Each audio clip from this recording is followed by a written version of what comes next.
28, 28 unreads on my Instagram.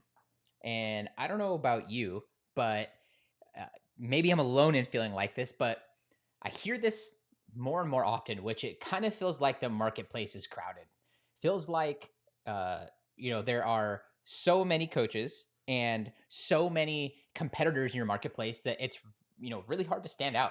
And so while there are more coaches right now than I think any other time before, makes it really hard to be seen and heard, which is kind of necessary, right? To be getting clients and to have attention in your marketplace. So today I'm going to be sharing with you exactly how to stand out.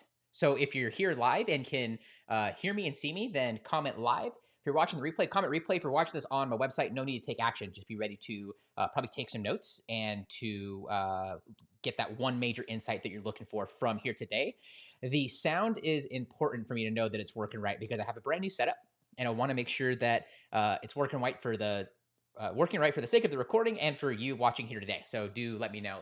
I got my start back in 2013 in this whole space. Before it was like coaching and high ticket leverage coaching, that sort of stuff. It was all about building a personal brand. Who recalls that? Who is here back in the day? Who's maybe a closer to an OG like myself or some of those folks back in the day? High ticket leverage coaching, it wasn't really a thing. It wasn't talked about. It wasn't well known. There weren't programs that you can go and sign up for. And so fast forward about a year and a half, 2 years, I helped my mentor to build out and sell and the first members in our first high ticket and leverage coaching program. And at the time, it felt like we had discovered an entirely new thing. It felt like we were pioneers. It felt like the marketplace was dragging behind us at least 6 to 12 months, and we had a head start on it. It was a good feeling. It was fun. It was akin to watching any of the startup movies that you see, right? When the business starts to work and the music starts to playing and the cuts start to happen faster. It's what it felt like in real life. And when you think about nowadays, you're being bombarded day and night with cold messages and pitches. And who else can relate with that? Like, does anyone else feel the same, or am I alone in that? If you feel the same, comment me and let me know if you're also feeling like, man, yeah, I am discouraged because there are so many people bombarding me, and I want to be chatting with my clients, but I don't even want to chat with them because I'm being pitched and bombarded so much, and I don't want to be anything like those people. Does anybody feel like that? If so, today what we're going to do is help you through that and share with you exactly what to do and what to avoid doing so that you don't end up one of those guys. And I only know it because I have tons of them myself. And that way you just avoid just coming off as weird, coming off as creepy, and potentially just blowing the sale before you even have it. Now, before we get into the two different models, let's make sure that the mistakes are really on your radar so you can know what to avoid. And I think that mistake number one really comes down to, I think, a huge reason why the imposter syndrome is just so prevalent these days. And that's that we're kind of like modeling and copying others. And I think that's fine to get your start, right? It's great to have role models, but when you think of like the coaches that are ahead of you, and like when you think of like even my business, it might be ahead of where you're at. It totally might not be. But I'm doing what's right for the stage of business that I'm in. The people that you're modeling, the coaches, the course creators, the experts, those role models out there, they're doing what's right for them. And so when you end up trying to implement all of that, you end up with little to no results. And the only reason I can speak to this is because it's happened to me so many times in my career before these last like 2 or 3 years as business has started to pick up and has started to become a bit more original, right? And a bit more unique in that sense. And I want to help you to get to that same spot. The second big mistake is cold outreach. No one likes it. You need hundreds, if not thousands, of messages and outreaches sent for one response. And chances are that one response is going to be someone telling you to kick rocks or to kiss cats, right? And to get out of here, get out of town. And so what we don't want to be doing is any cold outreach. And we just want to avoid that altogether. If you're doing that, you could totally just stop. There are better methods. And I know many of you are doing it from the hundreds of sales calls and discovery calls that we've done over the last 30 to 60 days. And a few of you watching this right now, it's probably been a conversation that we've had that you could just totally just stop that and get your time back because there are better ways. So let's talk about what you want and what the solutions are. I think that the first thing that you need to do and what you really want is to make your own IP. Who here knows what IP is? It stands for intellectual property. And what we really want from that intellectual property, like the point of it is, one, we want, of course, materials that help our clients get results. I think that doesn't need to be stated, but in case it does, there's that. But also, we want to be seen and known, right, as leaders and pioneers in our space. The second thing is we really want to have warm and hot outreaches only. And what ends up happening is when we do this well and we get this right, you become the welcome guest in your prospects world. They go to Messenger to see if you've hit them back. They're watching your story every time you post. Maybe they even have notifications turned on. They go to your page often to see. They subscribe to your YouTube channels and your other social medias and your email list, and maybe join your group if you have one if you're doing above 30K. So those are the kind of the big mistakes, and those are also the solutions. Now let's take a look at two different models that are going to help us really bring this to life, and that I think really kind of shows the current state of the market. So let's do that now. I call this the prospecting dilemma. It's a situation that many of you are in right now. And what you really have is you have your prospect, and they naturally, as they should, probably have a defensive guard around themselves if they've been doing this for any amount of time. There are some new people into the marketplace that totally don't, and that don't know that tons of people are going to be reaching out to them and cold prospecting them and so on. So this is your client. This is your ideal client, your perfect future client, your perfect ideal client that's out there in the marketplace and just existing. And what kind of ends up happening is there are going to be other coaches, other service providers, experts. There are going to be consultants. There's going to be course creators. And then those are like the big guys, right? The big guys in the space. They get the lion's share of the clients. And then you have the kind of like smaller folks, probably closer to like my size, at least right now in business. All right. And you have people that are going to be pitching you on VA services. All right. You have another course creator that hits you up. They have another service provider, right? Another coach. And all of these folks are bombarding your target prospect. They are messaging them every single day. They are cold messaging them every single day. Is this making sense?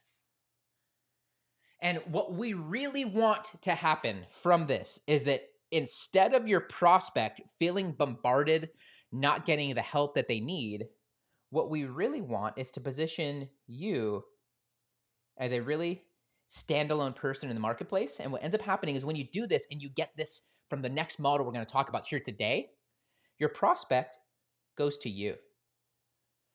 And what's great about this position right here, so to say, is that in this position right here, you don't have to do any hard selling. Sorry, I'm late. Look and sound good. Thank you. I got some new equipment here. So testing it out, making sure it all works. It's a little much, but we're seeing how it goes. So I super appreciate you.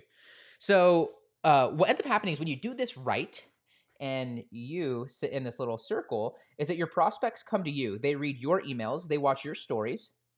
They see you as the pioneer and the standout character in the market that they want to relate with. And then if and when they decide to make the wise decision to hop on the phone with you and to chat about potentially working together, you get to sit back and just ask the questions, diagnose where they're at, ask very specific questions, and they pull you every step of the sale.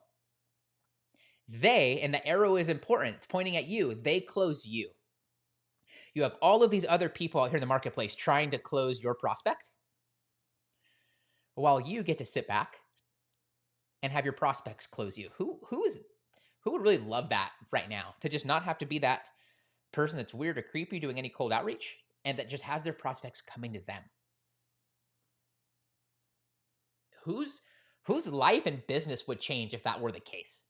That if all the noise and clutter in the marketplace was eliminated and you were the only choice that they were going to work with once they do decide to make that choice.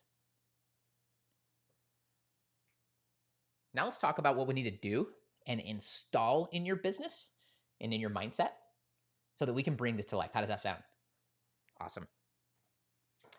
All right, so let's talk about standing out and what we need to do in order to bring this to life. I think that the first thing that you really have to do when it comes to this model is you do have to get creative.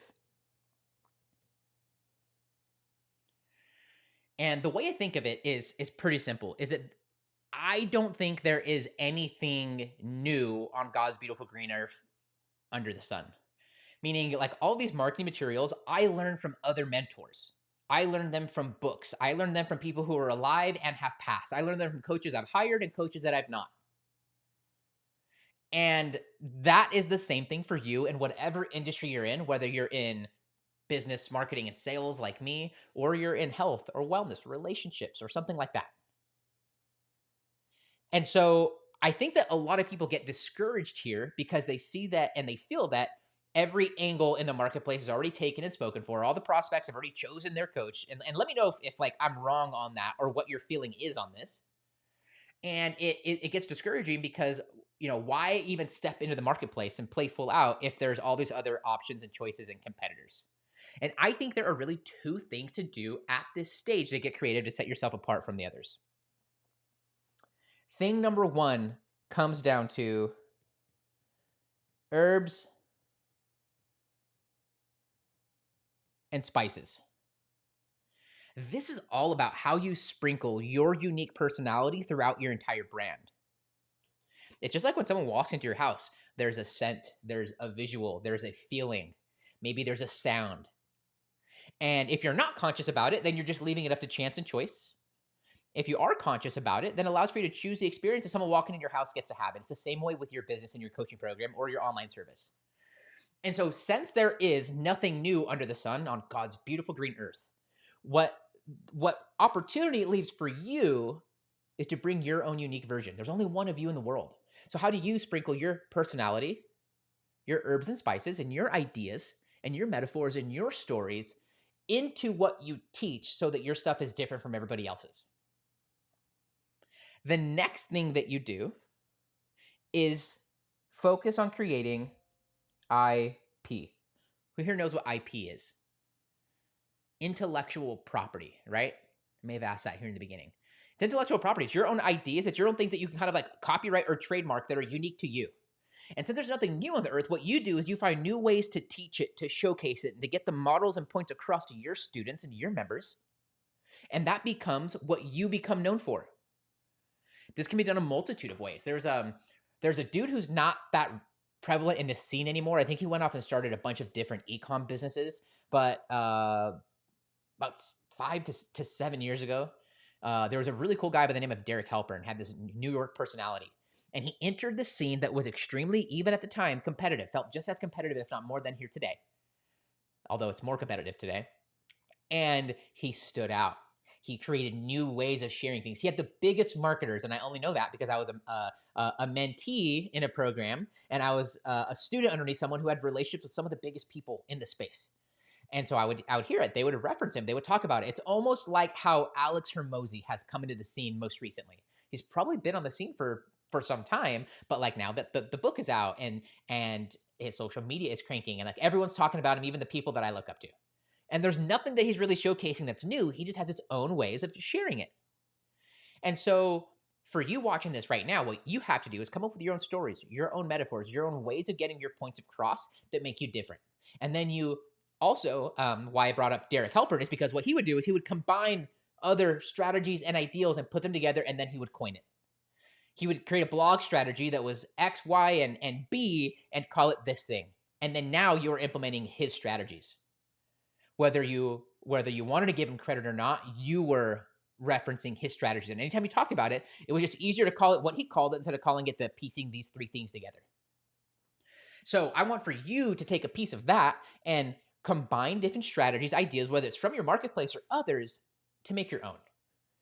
That's what getting creative is all about. Now let's talk about thing number 2, which is all about social triggers. Exactly. Yeah. He had some great materials. I actually invested into some of his stuff too. And it is still relevant today. He did a standout guy, at least with the way he teaches and the way he is, and has a ton of success even outside of business. Yeah. Okay. Now let's talk about the next thing. After we get creative, we have to focus in on prospecting. Okay. And what this is all about and what I really want to chat about here is how you get folks to close you. I want you to feel like the person with all of the value and you are kind of screening, analyzing, and have the chance to potentially eliminate anyone from your world who you decide and deem isn't worthy, for lack of better words. Where you know that you have the keys to the castle, and so the other person needs to do something, provide value, ask for access. And you have to feel really good about it to actually let them in. You don't need to say any of this. How this comes across is in the words you use and don't use. Too many of you right now are speaking way too much about yourself, your program, and how you want to help other people. And I know this will confuse a lot of people who are kind of below the 5 to 10K range, or are just getting started and haven't gotten your first clients yet, because you feel like you need to share your offer and your service with them. And when we lead with that, and the key word for this that I notice most often is something around like connection call, or they use the word networking a lot or something like that. And what ends up happening is that you're getting on a call with someone else, and but borderline putting them in a scenario where they have to hear about your offer, even if it doesn't help them, even if they've expressed no pain. Your job as a good salesperson, as a really good coach, honestly, is to create the space for your prospect to step in and feel safe to share their pain. You do not have a sale or a new client unless there's pain. So how do you make that happen? Well, it's all about the questions you ask and the room you leave your clients to ask them. In your sales calls and in your sales conversations, discovery calls, you should be talking at most 20% of the time, and 90% of that 20% happens at the tail end or the very beginning of the call. The rest of it is just asking the right questions. What this kind of looks and sounds like is something like, catch me up to speed. What are you trying to accomplish? Who do you help? How does it work? What does it cost? And then they're going to spill their guts. And then at the end, that might sound like, okay, well, what's our next step? They're going to say, well, I don't know. What is our next step? Now they're asking you, what's the next step? So this is all about getting your prospects to close you. And what ends up happening, and I only know this because I hear this on pretty much every single one of our roadmap and strategy sessions here and Get Clients, is, Jeremy, I chose you because you were different from all the people who are reaching out to me. I liked your language. I liked your energy. I liked your personality. I watched X, Y, and Z video, and this thing stood out to me. This is not just something that happens on our sales calls. This is something that in discovery calls, whatever you want to call them, strategy, roadmap sessions, whatever. This is what we do in all of our brand, a la the herbs and spices, and also just following like good sales frameworks that work. So we got to get prospects starting to close you. This is all about not putting your offer in people's mouths and instead finding the pain. And when you find the pain and you can share the value appropriately because you have a good framework for unpacking your offer on a call, then your prospect will start saying, well, can it help me? How much does it cost? When can I start? And when you've done that, you've successfully got them to pull you. The next place that this kind of bleeds into, for lack of better words here, is in onboarding. Okay? This is what happens after they've said yes and given you their credit card or their hard-earned money to work with you. Okay?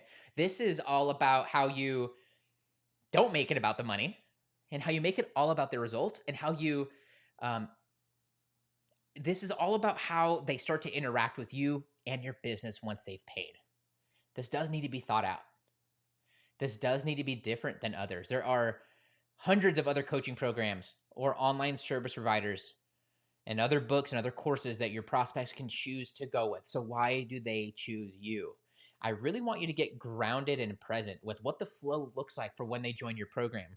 What does the first 24 hours look like? What does the first 48 hours look like? What are the first 5 to 7 days? What do the first 2 weeks look like? When you dial this in and you get this right, you end up with a super unique program, and you get clients and prospects who want to, paying clients who want to repeat with you after they've gone through your program. They want the next level. They want to know what else you have. They start to buy your stuff without question because you're making an offer. This is how not only you stand out, this is how you keep clients forever. Who would like that, to not have to like continue always going and getting clients? It's a beautiful thing when you've created this. On top of getting the monthly recurring revenue, you get the returning clients. It's a brilliant blend. Okay, last up. Probably most important, which is why it's at the bottom down here. And it all comes down to your clients. I put this last because some of you don't have clients right now. That's totally a fixable thing once we've identified it. Okay. So what we need to do, even if you don't have clients, and especially if you do, is two things. First is we want to go above and beyond. What this might look like, a couple ideas for you, is how you communicate with your folks. Once they sign up, how often do you touch base with them? What quick wins can you install in your program that you give to your students when they first sign up, that when they get these resources and just by having them, they think and feel, and the feeling is way more important than the thinking because we're emotional beings, and then we back up our emotions with logic, right? All of this, I'm probably not telling you anything new. I know you guys are super smart, but it's important to share it because a lot of you guys know this stuff, but you're not doing it. And to know without do is to not know. So we need to go above and beyond. How can you get them to feel like in the first day, by some sort of thing that you do or give, makes them feel like they've gotten the entire value of their investment already before any calls with you, before interacting with the group, before maybe even joining your members only area or your group, where they feel like, wow, and they express it, I've already gotten the value of this. Thank you so much. It takes some time and some brainstorming to figure this out. This is one of the things that we're now helping our students to do, so that when someone signs up, you completely eliminate the chance for a refund. You've immediately created a lifelong customer, and you create someone who, even if they don't have a personal experience that's exactly what they wanted, they're still a raving fan of you. You can't determine whether your clients are going to get the results they want or not. You can't guarantee that. Nothing's guaranteed, right? You can't guarantee they're going to show up. All you can do is control what you do to inspire them to invest in themselves through your program, to show up and do the work and to get that end result. Is this making sense, or am I completely off base? Let me know over in the chat. Yeah, absolutely, definitely, brilliant. Okay, perfect. Lastly, standing out when it comes to clients, we're going to go above and beyond. And the last one is, this is super mindset. There is like a lot of mindset in here, but this is the only thing here besides herbs and spices that is really mindset. And that is serve. Who here's heard the name Stuart Wilde? Stuart has this talk on YouTube that's amazing. He has a couple of them, and one of them's really good. And one of them, this is an OG. This is the person who inspired the Tony Robbins of the world, the people who, rest his soul, and Bob Proctor's, and who's the other gentleman? Who Chicken Soup for the Soul? No, not Jack Campbell, although impacted him, and they quote him. These were mentees of his. And when I first saw this video, it was about 2 years ago. It's a video from like the 80s. And it felt more relevant than anything I was currently watching right now. And if you watch this, you find this video, it's like a purple background, maybe it has like a pink or a purple tie on. It's incredible. And what Stuart talks about is the energetic process of getting underneath your clients and serving them. And he uses the example of a couple coming in and someone being a waiter. And they're asking, well, how do I get more tips? Well, do you get underneath them? You welcome the person in. Can I get you anything? Can I get you? And he uses the word, can I get you? I memorize it, right? Can I get you anything for your lovely lady wife? All right. Like, does she want a canary? Does she want this? Do you want that? You let me know. I'm here to serve you. And in doing that, they got more tips than anybody else, setting records and so on. How can we take that same mindset and get underneath your clients to serve them? It's a mindset. It's more of a heart set. You guys agree with that? When you do this and you get this right, you create these these clients who stop at nothing to implement and install your advice into their life, into their business, into whatever you help them with. They come back for more. They show up early. They speak amazing things about you out there in the marketplace and rave about you to their family and their friends. I think that when you do this and you get this right, you end up becoming that coach that stood out, where they could have gone with the multitude of other people out in the marketplace, and they still choose you. Who here would that be a big win for today? I think for a lot of you, it'd probably change your life and probably change your business, probably lives for your family and for your friends as well, potentially, by you leveling up and being able to be a bigger and better version of yourself too. Standing out in 2022 and beyond means being different. You do that by never doing any cold outreach, only warm. By creating your own IP, inserting your own herbs and spices, and flat out, straight up, just